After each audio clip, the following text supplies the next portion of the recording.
Nós vamos entrar agora numa parte que a lei trata dos direitos, vantagens e concessões. São benefícios que o servidor tem. Primeiro, ele vai falar sobre o sistema remuneratório. Artigo 118 diz o seguinte: além do vencimento da remuneração do cargo, o funcionário poderá oferir as seguintes vantagens: ajuda de custo, diárias, auxílio para a diferença de caixa, abono de família, gratificações, honorários, cotas, partes e percentuais previstas em lei e adicionais previstos em lei. Além dessas vantagens que estão previstas no artigo 118, existem alguns cargos que a lei prevê adicionais específicos. Então, você pode ter um adicional específico no Judiciário Mineiro, um adicional específico em outro órgão estadual, tá? Mas tem que ter previsão legal. Fora essas vantagens, o vencimento e a remuneração previstos no artigo 118, segundo o artigo 119, o servidor não pode receber nenhuma outra coisa do serviço público. Então, vantagens que o servidor vai receber são só aquelas previstas no artigo 118, lembrando que ele permite que haja outros adicionais previstos em lei, ok? Que é o artigo 119. Bom, agora a lei vai falar sobre vencimento e remuneração. Vencimento é a retribuição paga ao funcionário pelo efetivo exercício do cargo, correspondente ao padrão fixado em lei. É o valor base, valor básico. Já a remuneração é a retribuição paga ao funcionário pelo efetivo exercício do cargo, correspondente ao vencimento, que é o padrão básico, mais cotas ou porcentagens que por lei lhe tenham sido atribuídas. Então, se a gente for buscar na doutrina, o que a doutrina traz como conceito? Vencimento é o padrão fixado em lei. Remuneração vai ser salário, se eu me referir à remuneração paga ao empregado público, e vencimentos, que é a remuneração paga ao servidor estatutário. Seja salário, seja vencimento, você tem um valor básico, que é o vencimento básico, mais vantagens pecuniárias atribuídas em leis, que são gratificações e adicionais, tá? E subsídio é um pagamento em parcela única feita para alguns agentes públicos, segundo o artigo 39, parágrafo 4º da Constituição, que não tem previsão na 869, porque ela é muito antiga. Então, a 869, especificamente, vai falar da remuneração sob o aspecto de vencimentos, porque é para o estatutário, prevendo como parte dessa remuneração o vencimento básico, que é o padrão fixado em lei. Somente nos casos previstos em lei poderá perceber vencimento e remuneração o funcionário que não estiver no exercício do cargo.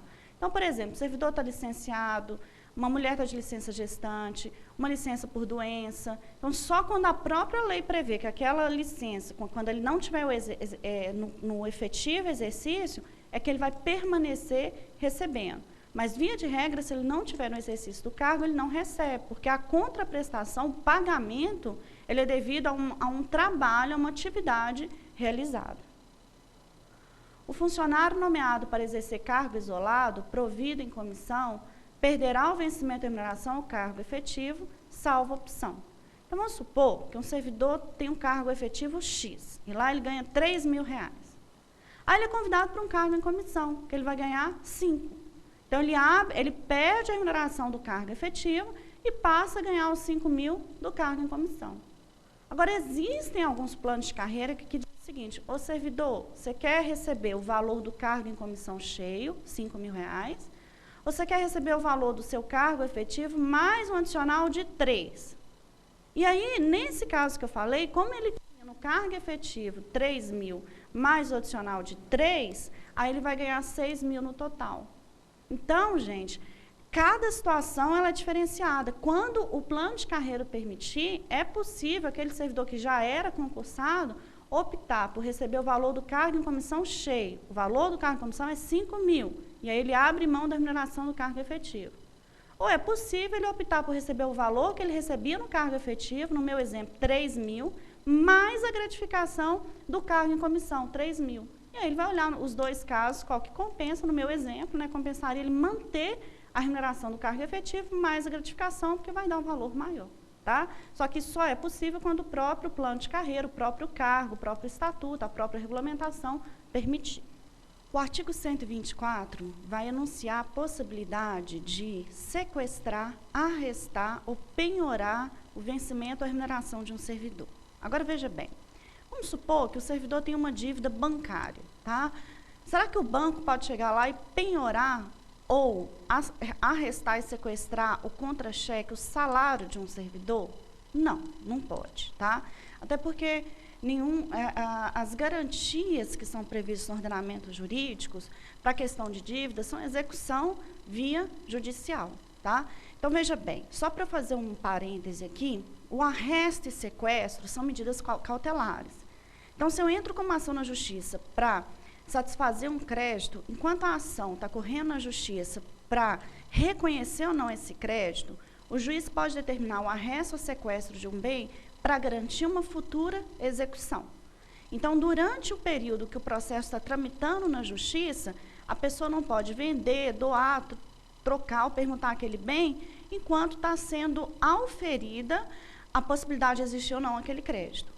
Depois que é reconhecida a existência do crédito, o juiz vai dar um prazo para o devedor pagar em dinheiro ou nomear bens à penhora.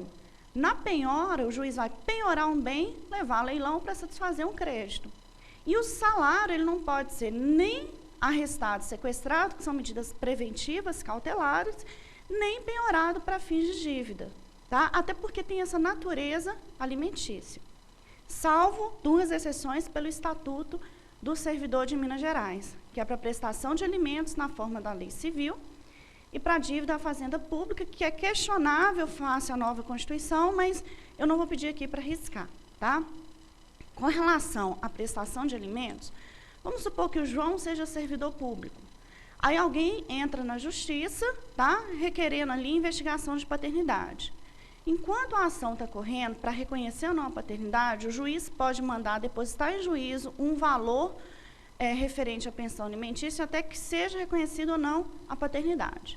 Se não for reconhecida, aquele valor é devolvido para o servidor. Se for reconhecida a paternidade, aquilo é pago ao menor e dali para frente é fixado uma pensão. Então, em relação à pensão alimentícia, aí sim pode ser feito desconto, né, do contra-cheque do servidor. Tá? A partir da data da publicação do decreto que o promover, ao funcionário, licenciado ou não, ficarão assegurados os direitos e o vencimento e a remuneração decorrentes da promoção. Então, a partir do momento que o servidor muda de classe, o novo vencimento e a remuneração são garantidos ao servidor público da data da publicação da promoção. Agora a gente vai estudar algumas vantagens que o servidor tem a título de verba indenizatória. O abono família é concedido na forma da lei ao funcionário ativo ou inativo pela esposa, filho menor de 21 anos, filho inválido ou mentalmente incapaz, filha solteira que não exerce profissão lucrativa. Esse inciso 4 é um termo totalmente desatualizado. A lei de 52 ela foi feita num contexto em que a mulher solteira ela gerava o direito ao abono família e o homem não, né? Então, hoje, é um termo desatualizado, mas eu não vou riscar, não vou falar em revogação tácita, porque ela está aí prevista na 869. Filho estudante em qualquer idade que frequentar curso de qualquer grau em estabelecimento de ensino oficial, particular, e que não exerça profissão, atividade lucrativa. Compreende-se neste artigo os filhos de qualquer condição, enteados, adotivos e o menor que, mediante autorização judicial, viver sob sua guarda e sustento do funcionário. Não há diferença entre o filho biológico, o filho adotado e o enteado. Todos eles têm o mesmo tratamento pela Lei 869 e pela legislação atual também. Se o pai e a mãe forem servidores inativos e viverem em comum, abono família é concedido ao que tiver maior vencimento. Se eles não viverem em comum, vai ter o abono família quem tiver a guarda dos dependentes. Se ambos tiverem a guarda, todos dois vão ter o abono família de acordo com a distribuição dos dependentes. O artigo 128 está revogado. 129. O abono família também é pago nos casos em que o funcionário ativo ou inativo deixar de receber vencimento, remuneração ou provento. Então, se por algum motivo da lei ele não, tirar uma licença ou por algum motivo ele não estiver recebendo remuneração, provento ou vencimento, o abono família continua sendo pago. Esse abono família não está sujeito a imposto ou taxa, nem servirá de base para qualquer contribuição, ainda que para fins de previdência social. Então, ele não computa para fins de imposto, não computa para outra contribuição, nem para fins de previdência social.